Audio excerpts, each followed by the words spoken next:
Adventures by Morse.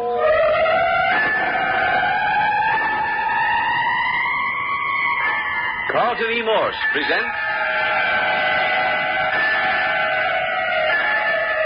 Dead Men Prowl, featuring Captain Friday. If you like high adventure, come with me. If you like the stealth of intrigue, come with me. If you like blood and thunder, come with me. 3 men died violent deaths in Holman. Doc Sims, Andrew Walters, and Rich Hartley's half-wit son. These tragedies brought 4 young people to the village across the bay from San Francisco. First to arrive were Carmel and Andres Ruiz, cousins. They were niece and nephew of Andrew Walters. Then came Gail Stanley and her brother Martin, niece and nephew of Doc Sims. Captain Friday, who had a summer home in Holman, took the 4 under his wing, and with the aid of his weekend guest, Dr. Jamie Croft, endeavored to untangle the mystery behind the 3 murders. But let Captain Friday tell it. Each of the 3 bodies in the village morgue has taken it upon itself to prowl around or disappear altogether from time to time. When Dr. Croft, young Martin Stanley, and I searched Doc Sims' house, 2 of the bodies were missing, that of Doc Sims and that of the half-wit Hartley boy.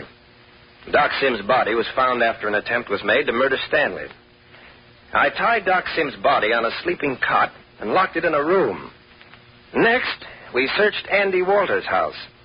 Along with Carmel and Andres Ruiz, I was upstairs in the room where Andrew Walters died. Gail and Martin Stanley were waiting downstairs. Dr. Croft had left the house to examine Doc Sims' body. Suddenly, there was a warning cry, the sound of a shot, and 2 figures hurtled and rolled down the full length of the stairway. A few minutes later, Captain Friday had gathered the entire group in the living room of his summer cottage. Now, look here. I want everyone to stick close to my cottage from now on. No one's to go near Doc Sims or Andy Walters' house without my permission. Is that clear? Si, Senor Friday. But please, could we not have more fire? See how my cousin Carmel, she is shake. No, I'm not cold. Just that I can't forget that you might have been killed, Andre. Oh, it is nothing. It did not hit me. And see here, Captain, I suggest we stir up the fire and all gather around and talk this thing out. I'll admit I'm pretty badly shaken myself, rolling down those stairs with a murdered man in my arms. Boo. Okay. Come on, Andres. We'll go out and bring in a couple of big chunks of rootwood. I thought we'd get sunshine today, but the fog seems to be hanging on. It's almost like night. It's so foggy. See here, Miss Stanley, what's wrong with you? You haven't said a word since we left Andrew Walters' house and returned here. Oh, white as a ghost. What is it? Well, it's all pretty terrible, isn't it? Terrible? Of course, it's bad, but you're making entirely too much of it. Well, I didn't realize what we were up against, Dr. Croft, until I saw the stark, dead body of that murdered Hartley boy lying there. Oh, it was bad. I didn't realize until I saw his dead body and knew that somehow it had come alive. That dead body had held a gun and tried to kill one of us. Well, now you know how I felt, sis, when Doc Sims, my own uncle, took a shot at me. Yes, I know, Martin. I'm getting sick of it. There's no use of us standing around and getting our heads shot off. Let's go back to the city and hire a lawyer to clear up this mess. But, Martin, we haven't any money to hire a lawyer. We could borrow on Doc Sims' estate, I'll bet. After all, it's ours. I'm afraid you won't be able to leave Holman without Captain Friday's permission. Nuts to Captain Friday. Well, I suggest you talk to him. Here he comes now. Can we get through the door with it? Attaboy, Andres. Oh, this is fine big stump of wood. All right. Got a good hold? See? Now let's toss it in the fireplace. Mm-hmm. 1, 2, 3. There she goes. There's your fire, Dr. Croft. Now then, is everybody settled for a talk? Before we begin, Captain, I think young Stanley here has a question. Yeah? Gail and I are going back to San Francisco and get a lawyer to take care of this. No, you're not, Stanley. Who's going to stop us? I am. I happen to be constable of Holman now, and I'm holding all of you until we can get this thing cleared up. You haven't any right. We'll all be killed. Somebody's tried twice now. Now, look here, Stanley. This goes all for the rest of you. I suggest you forget about pulling out for a while and sit and listen. I've been looking over these papers we picked up at Doc Sims and Walters' houses. But first, I want to ask some questions. What questions? Before this last attack, let's just review where each of us was. Now, Dr. Croft here dropped in at Doc Sims' house down the street to see how the trussed-up body was doing. You see it, Doctor? It was just as we left it, Captain, still tied to the cot. Right. Now, Miss Stanley here and her brother were in Andrew Walters' study. You asked to be allowed to stay there while the rest of us went up to examine the death room. Yes, that's right. Stayed downstairs at your own request. Well, you remember I told you I couldn't bear the sight of the room where a man was hanged. Yes, I remember. Well, you two were in the study on the first floor. Carmel and Andres here and I went up to the second floor. We just started to examine the room when we heard Dr. Croft yell. What was it you yelled, Doctor? I think I said, look out, Captain, look out. Yeah. The next minute there was a shot. See, so close to me I feel the air. It cut my face like sharp knife. Close one, all right, Andres. And then the next thing we knew, Dr. Croft and a second person were rolling down the dark stairway together. I rushed down, and there was the doctor hanging onto the body of the murdered half-wit, the Hartley boy. I'd never go in that house again for anything. But look here, Doctor. How did you happen to take that tumble downstairs? What happened? I don't know. As soon as I'd seen that Doc Sims' body was safe, I locked up and I came right over to join you at the Walters' house. I let myself in. Everything was quiet on the first floor. Yes, we had the door to the study closed. We were just sitting there waiting. Yes, I heard voices upstairs and I started up. It was quite dark. And suddenly I saw a figure between me and the doorway. All I could see was his outline. And I started to speak when it crouched. It was alive? Yeah. And I saw the glitter of a gun. I couldn't see into the room, but he was tense. He was about to fire at someone. That's when I yelled and I rushed up the stairs at him. Yeah. Did he attack you, Doctor? No, I don't think so. He just seemed to give way in my hands. You see, it all happened so quickly. I grabbed him and we tumbled downstairs together. And when I opened the study door and saw what was lying at the foot of the stairs... Yes, I know. Any opinions, Doctor? Well, frankly, Captain, I've never had such a shock in my life. I don't understand it. There he was in the doorway, apparently alive. And by the time we reached the bottom of the steps, it was the stiff, cold corpse of the murdered Hartley boy. Dr. Croft, if you and I hadn't been friends for the last couple of years... Yes, I know, Captain. I'd say the same. There's something strange in that house. Well, stranger than what happened in Doc Sims' house. The corpse walks in, takes a shot at Stanley here, and clubs me over the head, walks out under his own power, and then once out of our sight, he collapses into nothing more than a corpse. Did you find Doc Sims' will? Yes, I have it here. Where was it? In the coat pocket of the corpse. But how He'd evidently come alive long enough to take it away from us, and then he fell dead on his way to hide it. I don't believe it. I don't either. What else are you going to believe? Captain, in all the history of medicine, this situation has no precedent.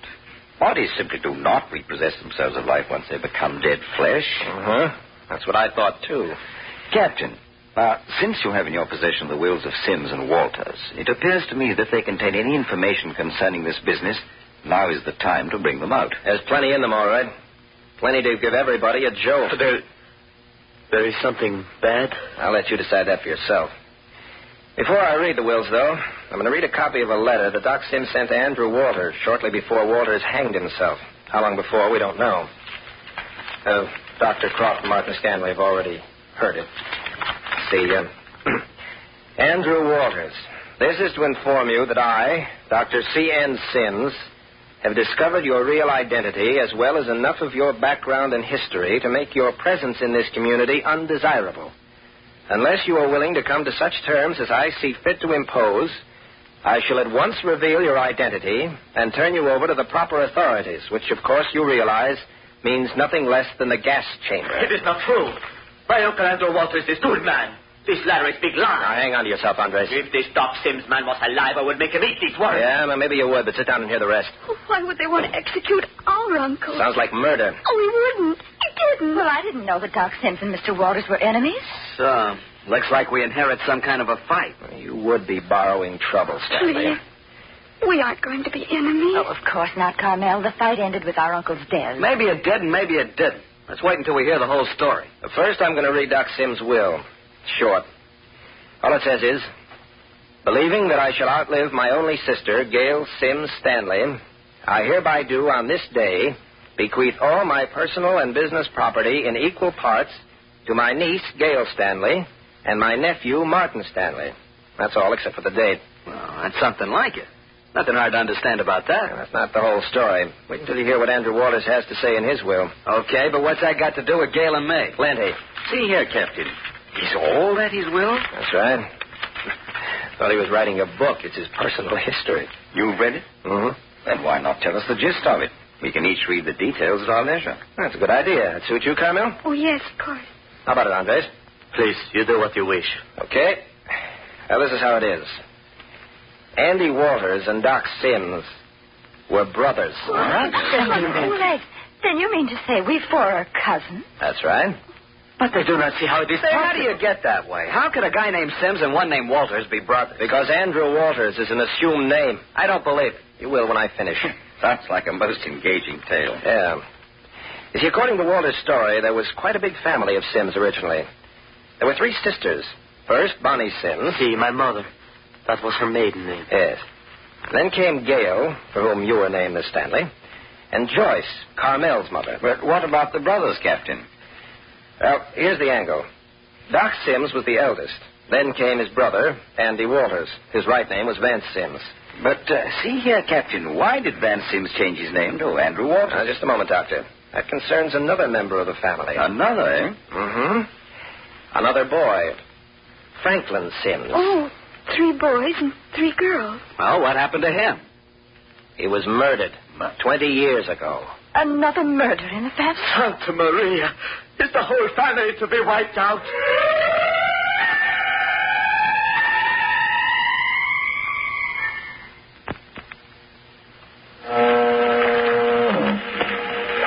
On the barren coast of Marin County in the village of Holman, under a blanket of fog, sits Captain Friday's summer cottage. In the cottage is being unfolded the story of the Sims family. A story beginning generations ago, and today having its tragic effect on the living members.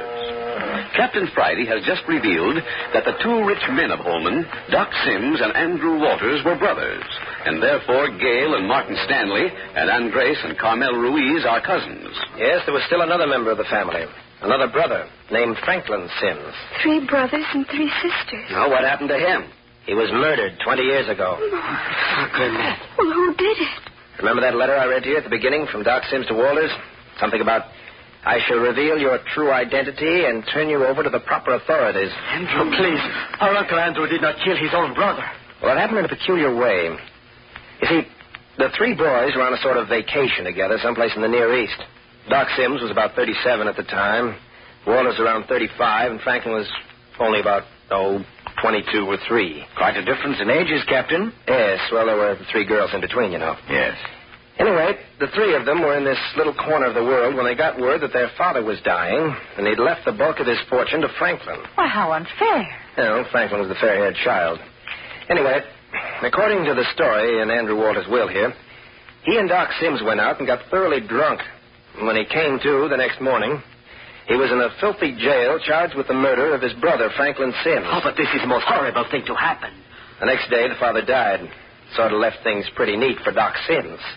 One brother dead, the other, Andrew Waters, held for murder. But didn't Doc Sims help his brother? No, he turned against him. Left him to his fate. Came back to the United States and got himself appointed administrator for the entire estate. Charming fellow. Well, I don't blame him. A fellow that would murder his own brother. But what became of Mr. Walters? He broke jail and became a fugitive. Oh, Andres, I guess we haven't a very nice family after all. You know what I think? I think these Doc Sims' hands are not very clean. What do you mean by that? Well, I think maybe he knows more about Franklin's death. You would think of that. But how did he happen to come back here? Didn't Doc Sims recognize him? Well, remember, that was 20 years ago. Walters says in his will that he made his way to Australia and under his assumed name went into the mining country. He made several rich strikes and finally, after about 10 years, came out a rich man. A rich man, eh? Mm-hmm. Plenty of money, but old and broken down. Nobody'd have recognized him for the fugitive, Vance Sims. But then he came back unrecognized. Yes. He worked a slick trick. The slickest I've heard in a long time. He wrote a deathbed testimonial under his own name of Vance Sims. He declared that during the 10 years he'd spent in the mines, he and his own alias, Andrew Waters, had been partners. And now that he was about to die, he desired that Waters should inherit everything that had been his. You see, this included his portion of the original Sims estate, which, through his office as administrator, Doc Sims was milking for himself. In other words, Vance Sims left everything to himself, as Andrew Walters. Oh, now I begin to understand why Doc Sims was so unfriendly to us. He was cheating Mother out of her third of the estate. She was supposed to have a third after Franklin was killed, wasn't she? Yes, she was. Doc Sims tricked her out of it. Why, the Lord don't think much of him now, do you, Stanley? Leave me alone. But see here, Captain. What did Vance Sims do then, after he willed his property to Andrew Walters, his other self? He grabbed a ship for San Francisco and came over here to Holman with the documents and stuck them in Doc Sims' face. Beautiful. Yes. Doc Sims almost frothed. He was mad and scared. His conscience was bothering him about the way he'd been administrating the estate. Besides, he couldn't forget that he'd beaten his sister out of her third. He was in a bad spot, wasn't he? Walters had him. There wasn't anything for him to do but turn over Vance Sims' portion without a squat. But no wonder they were enemies. Yeah. Wonder they lived in the same neighborhood 10 years without the lid blowing off. Well, still, I don't understand. What made Doc Sims write that note threatening to turn Mr. Walters over to the police? And after all these years. Oh, that's easy. Doc Sims was burned up about the whole business. He suspected there was something smelly about the affair, so he kept nosing around, writing letters to Australia, keeping his eyes and ears open. And finally, he got the straight dope on Walters. Discovered he was really his brother, eh? Mm-hmm. And wanted for murder. And then Doc Sims wrote that note threatening Andrew Walters, the one you read to us. That's right. You think then, Captain, that upon receiving the note from Doc Sims, Walters went to his room and hanged himself? That's what it looks like. Trapped after all these years of safety, you know how you'd feel. Settle down and spend the rest of your life in peace and quiet, and then suddenly find yourself facing the gas chamber. Please, I can't bear to think of it. Oh, it is deplorable. The thing I can't figure out is, if Walters hanged himself, who cut him down? Well, somebody else was in on this thing. You don't suppose Doc Sims cut him down before going out on the beach to die, do you? Could have done it, but why? Please, I have a confession. Andres, you did. Conscience bothering you? All right, Andres, out with it. Please, you will try to understand why I have not told this before. Well, what's on your mind? Did you kill Andy Walters? No, I did not do that. Well, you've got something on your conscience. No, I will explain. When Carmela and I left you on the beach, we come to the house. My uncle was not in the study, so I leave Carmela alone, and I go upstairs to find him. Yeah, and then what? There I see my uncle hanging. Oh, that's it, huh? See, I am very much disturbed. I think maybe I can save him. I cut him down quick, and then I see he is dead. And then what'd you do? Well, then I remember that I am his heir, and maybe somebody would think maybe I... Yeah, afraid of being held for murder, so you kept your mouth shut. Please, if I have been very wrong, I am sorry. What do you think, Dr. Croft? Obviously the lad's telling the truth, Captain. Oh, please, senor, my gratitude. Okay, Andres, we'll take your word for it. Now, anyway. Oh, thank you, Captain Friday. Yeah, well, there you are. You four are cousins, Doc Sims and Andrew Walters, brothers. Walters hanged himself in despair. That much is cleared up, anyway. Yeah, but what's that got to do with Doc Sims' dead body taking the pot shot at me? And the prowling party of the village halfwit trying to kill Andre? Now, wait a minute. I didn't say I had a complete solution. Well, we don't even know who killed the halfwit, nor why the body of Andrew Walters, alias Vance Sims, came over here and tried to bury Gale alive. Oh, please. All I can see right now is that it looks like all the dead bodies in the neighborhood have conspired to get rid of you four. Oh, please don't talk like that. At the convent, they always told us there was something sacred about being dead. You're quite right, Carmel. You mustn't judge normal living and dying by what is taking place here in Holman. But, senor, you have told us only the history of Andrew Walters. Now, does he not will his property to anyone? Yeah, I'll read that part. It's short. Let's see. Oh, here it is. Appreciating the fact that my two sisters were unjustly cut off from the family by their marriages, I should like to recompense them if they are still alive, or their heirs if they are not, by equally dividing my entire estate between them. Oh, my cousins, you hear? Carmel, you are rich. Lands, money. Oh, you will have everything you wait a wish. minute, Andres. There's a little more. Now, listen. I wittingly leave the Stanley branch of the family out of my will, not from any antagonism, but because I know that Doc Sims is leaving everything to them to soothe his conscience for having robbed Gale of her third of the original estate. Fine bunch of dog robbers in our family. Oh, if it'd only end here. Dr. Croft, you realize we don't know yet whether Doc Sims died naturally or whether he was murdered? True. The body... Yes, I know. Body hasn't stayed in one place long enough for us to perform an autopsy. Well, the fact is, I'm not certain I'd be justified in performing an autopsy on anything as much alive. Well, look here, it's after 1 o'clock. Aren't you folks ready for lunch? Well, I'm afraid I'm not. Well, I am. Sure. Everybody will be when they smell food. And Miss Stanley, how about you and Carmel poking around the groceries and knocking together a hot lunch? Feel up to it? Oh, yes, let's do something. It'll help us forget the bad things. That's the idea. Well, all right. Where will we find things? Well, everything's in the cooler or on the shelves. Just help yourselves. But, Captain Friday, are you going out? Oh, the doctor and I have a little job to attend to. Andres, you and Stanley stick by the house. Don't leave, you understand? See, I know. And don't let the girls out of your sight. If you think there's danger... Lay off that stuff, Stanley. If I thought there was any danger, I wouldn't leave you out here on guard. It's daylight, isn't it? But it's so foggy, it's almost like evening. Are you afraid? No. Not if you say it's all right. Oh, sure, it's all right. Anybody else afraid? Well, how long will you be gone? Oh, we'll be back by the time you get lunch ready. You're mighty mysterious. Never mind, Stanley. Come on, Doctor. Mind now. None of you leave the cottage. I say, Captain, I'm as much mystified as the rest. Yeah?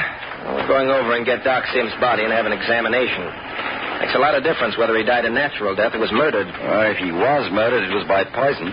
I can tell you that much. I want to be certain, Doctor. Besides that, I want to get all these bodies back in the morgue. We've got an inquest tomorrow morning, and I don't intend to chase the coroner's jury all over the country looking for bodies. Oh, quite.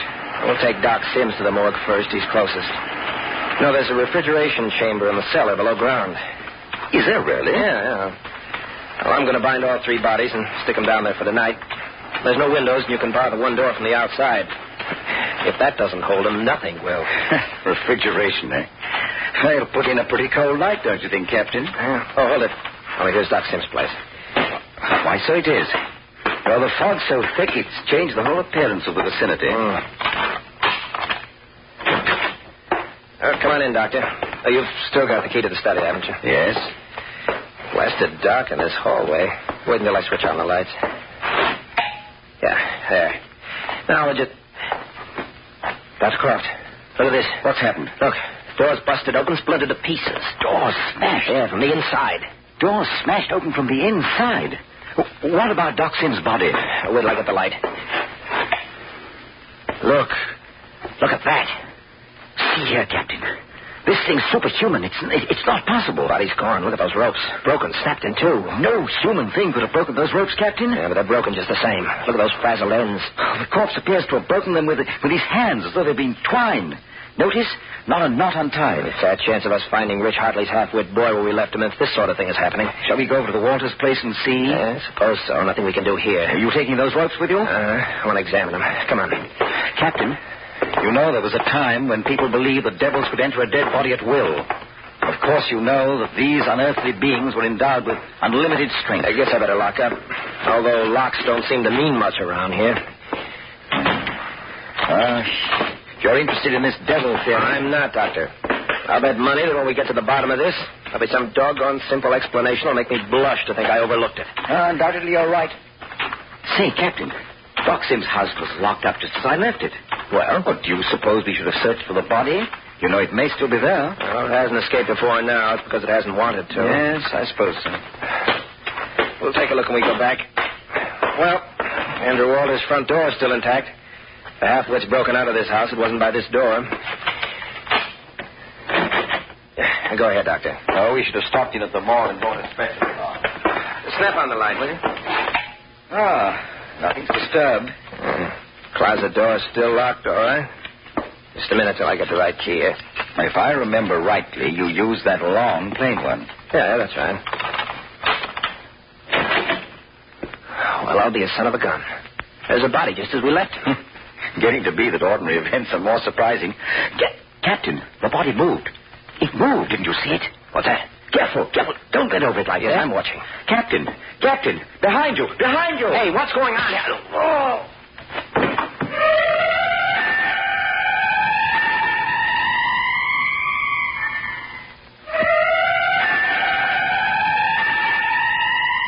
As Dr. Croft and Captain Friday bent over the corpse of the half-wit body, the diabolical force loose in the village of Holman crept up stealthily from behind.